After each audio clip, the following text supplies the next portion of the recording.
अस्सलाम वालेकुम friends, welcome back to Honesto reaction. आज हम जिस वीडियो पे रिएक्ट करने वाले हैं उसका टाइटल है the 2024 Tata safari and Harrier have landed.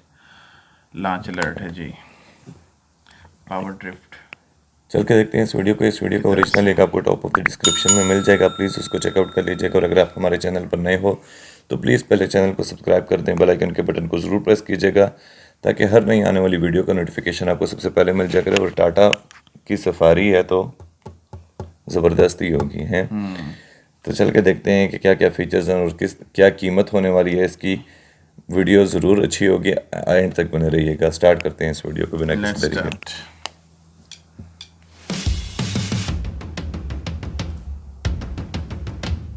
If you've known me for a bit, you would know that I love the Tata Safari and the Harrier. They're awesome to drive and I really like how they look, and that's despite the fact that they haven't gotten a major design change since they were launched. But now, Tata has finally given both the Safari and the Harrier a major update, and the changes can be summed up in two types.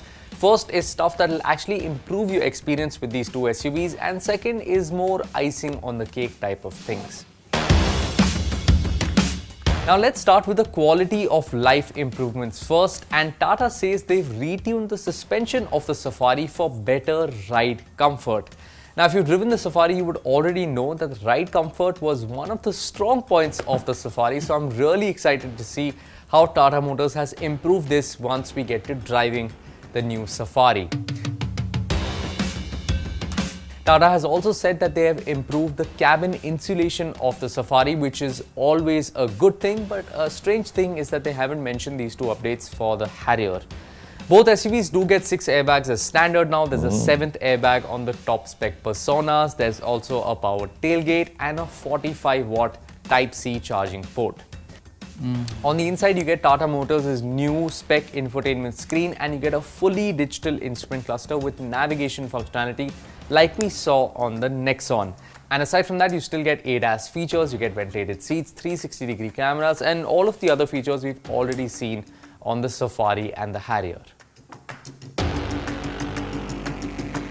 Outstanding look है यार इनकी। Now let's come to the cosmetic side of things, and let's start with the looks. I'll let you make your own mind up on it, but if you ask me, I think both these SUVs, they look smashing. I think Tata Motors has done a really good job with this update. What they've also done is that they have differentiated the Safari and the Harrier a bit more, unlike before where they were basically identical. If you notice, the Safari's headlamp cluster is placed slightly higher, the grille is a bit broader, and there is also a skid plate in the front, and that just makes the Safari overall look a bit more upright and a bit more imposing from the front.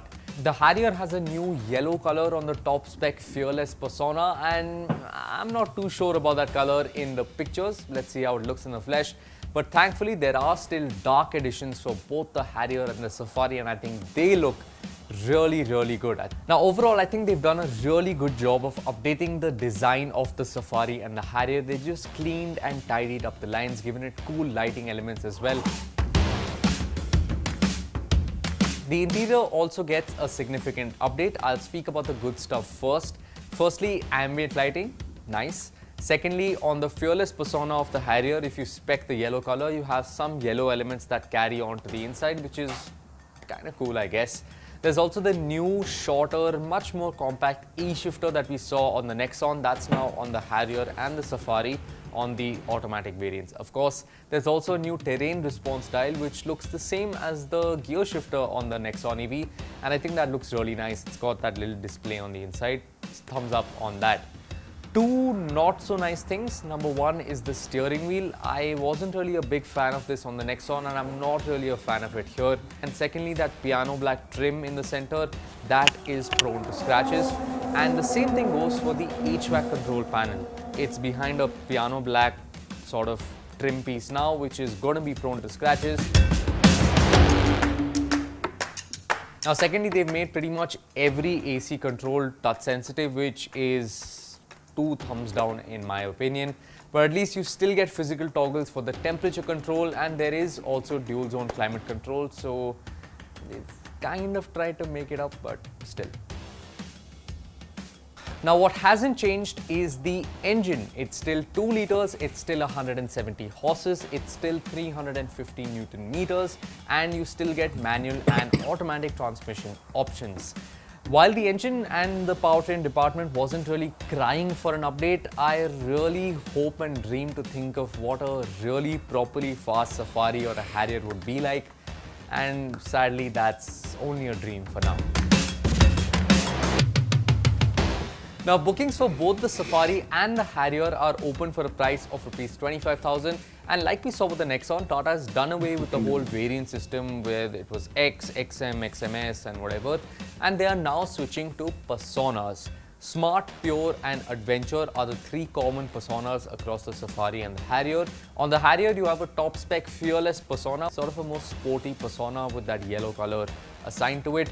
And the Safari's top spec persona is called Accomplished, which comes in that bronze color with nice gold trim on the interior as well. Now, like we saw with the Nexon, each persona has a unique color that's attached to it. You don't have to spec it in that color, but it is available. Each persona is available in one unique color. There are some unique themes on the interior as well for each persona, and even the instrument cluster and the infotainment screen have separate themes for each persona. And I think it's done really nicely on the Nexon. I'm excited to see how they are done on the Harrier and the Safari, and I'm actually really excited to be driving these two as well. We're going to be doing it fairly soon, so stay tuned to PowerDrift. Thank you for watching, and I'll see you on the next one. बताओ फिर कैसी लगी? Outstanding. कौन सी ज़्यादा अच्छी लगी? दोनों ही class थी, लेकिन वो जो जिसमें वो कह रहे थे ना जिसका इंटीरियर ज़्यादा खूबसूरत था वो वाला, जिसका उसने भी कहा था कि इसका इंटीरियर ज़्यादा अच्छा है।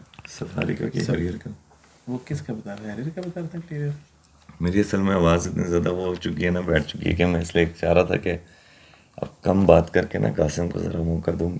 वैसे भी आप लोगों के गिले ख़त्म हो जाएंगे। मेरे ख्याल से यार मुझे तो सफारी बहुत अच्छी लगती है। उसका ख़ास तौर पे जो ब्रॉन्ज़ कलर था ना, ये बड़ा डिफरेंट किस्म का कलर है जो मैंने बहुत कम देखा है एसयूवीज़ में।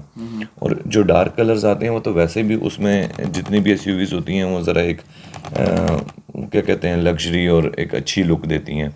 हाँ, येलो कलर जो इन्होंने अभी लॉन्च कर रहे हैं वो पिक्चर की हद तक भी मुझे अच्छा नहीं लग रहा, और मुझे लगता है कि वो दिखने में भी करीब से अच्छा नहीं लगेगा। ये मेरी राय है, मुझे ऐसा लगता है कि येलो कलर नहीं सूट करेगा उस पर। हो सकता है कि अच्छा लगे जहाँ तक कलर की बात है। बाकी तो वो दोनों जो हैरियर एंड सफारी दोनों ही बहुत ज़्यादा अच्छी हैं, लेकिन बस मेरे ख्याल से सफारी ज़्यादा अच्छी है। इन्होंने प्राइस कितने की है अभी मेरे ख्याल से नहीं बताया। प्राइस नहीं, बुकिंग अमाउंट बताया गया, क्योंकि अभी शायद लॉन्च की ही नहीं होगी ना, अभी वो रिवील की ही नहीं होगी प्राइस रिवील नहीं, बुकिंग अभी चल रही है। तो टाटा जिस तरह तेज़ी से ये एसयूवीज़ या दूसरी गाड़ियाँ बनाता है और लॉन्च करता है हर साल ना, और इसी तरीके से महिंद्रा यार इंडिया में इस चीज़ का बहुत ज़्यादा उनके लोगों को बेनिफिट है कि अपनी कंट्री की जो हैं वो काज़ हैं, हाँ, मेक इन इंडिया, और इंडिया में ही बन रही हैं, बल्कि बाकी दुनिया को सप्लाई की जाती हैं, बाकी दुनिया को एक्सपोर्ट की जाती हैं। ये बहुत ही बड़ा कदम है यार इस चीज़ में। हम लोग इस चीज़ में ना बहुत ज़्यादा मिस करते हैं ये चीज़ें। पाकिस्तान में गाड़ी इस टाइम पे इतनी ज़्यादा एक्सपेंसिव हो चुकी है कि आपकी सोच है। जो स्टार्टिंग प्राइस है, जो कह लो कि आप सिर्फ 4 व्हील और आपके पास मतलब कि 2 सीटर कह लो। और यहाँ मजे की बात है ना, गाड़ी तो जितनी मर्जी आप पुरानी ले लो, 1980 के ले लो, 1970 के ले लो, इधर वो कोई बैन नहीं है। आपको रोड्स पे नजर आएंगी आप 1950 जितनी पुरानी से पुरानी गाड़ी आप ला सकते हो, रोड पे ले आओ, कोई मना करने वाला नहीं है। इवन वो चलते हुए भी वो बता रही होगी कि मेरी जान छोड़ दो, लेकिन नहीं छोड़ी जाती उनकी जान। और अभी जो नई आई है ना ऑल्टो 660 सीसी, यार यकीन करें बस डिजर्व, मतलब वो गाड़ी है ही नहीं इतनी 30 लाख रुपए की। यार वो जुल्म है एक किस्म का। मैं ये समझता हूँ कि उनके ऊपर पैसे लगाना जुल्म है। और ये जो एसयूवीज वगैरह 30 लाख रुपए में यहाँ पे एक बना हुआ घर मिल जाता है 2.5 मरले का। वैसे मैं बात करता हूँ इस चीज़ में कि यार अच्छा उसकी वजह से सेल भी बहुत ज़्यादा मुतासर हुई है। अभी जितनी कंपनीज हैं वो पाकिस्तान को छोड़ कर जा रही हैं। जाहिर से बात है, छोड़ेंगी। अब इतनी महंगी गाड़ियाँ होनी है यहाँ पे, तो किसने रहना है यहाँ पे। फिर इसीलिए मैं हमेशा ये कहता हूँ कि अगर पाकिस्तान इंडिया के रिलेशन कुछ अच्छे हों तो पाकिस्तान को बजाय इसके कि वो जापान से, कोरिया से, इनसे बाय रोड गाड़ियाँ इंपोर्ट लेके करें, इधर आ जाए पाकिस्तान पूरा। टाटा के साथ, महिंद्रा के साथ वो करे और मंगवाए गाड़ियाँ। अब चाइना वाली आ रही हैं, जैसे वो हैं एल्समिन वगैरह, क्या नाम है, चंगान, वो आ रही हैं, लेकिन पाकिस्तान में प्राइसेस अनफेयर हैं यार, उनकी प्राइसेस मज़ा नहीं है। इंडिया में बहुत अच्छी एसयूवीज़ वगैरह बनती हैं, जीप्स बहुत अच्छी बनती हैं। तो फ्रेंड्स, आप लोगों को वीडियो कैसे लगी ज़रूर कमेंट बॉक्स में बताइए, और आप लोगों में से किस किस का इरादा है इसको बाय करने का, या किस किस ने अभी तक बुकिंग करवा ली है, वो ज़रूर हम लोगों के साथ शेयर कीजिएगा कि आप लोगों को इन दोनों में से कौन सी ज़्यादा अच्छी लगती है, सफारी के हैरियर, वो ज़रूर हमें बताइएगा। अगर आप वीडियो पसंद आई हो तो प्लीज़ वीडियो को लाइक कर दें। चैनल को सब्सक्राइब कर दें, बेल आइकन के बटन को ज़रूर प्रेस कीजिए ताकि हर नए आने वाली वीडियो आपको बस सबसे पहले पहुंचे। मिलते हैं आपसे नेक्स्ट वीडियो में। Take care. Take care.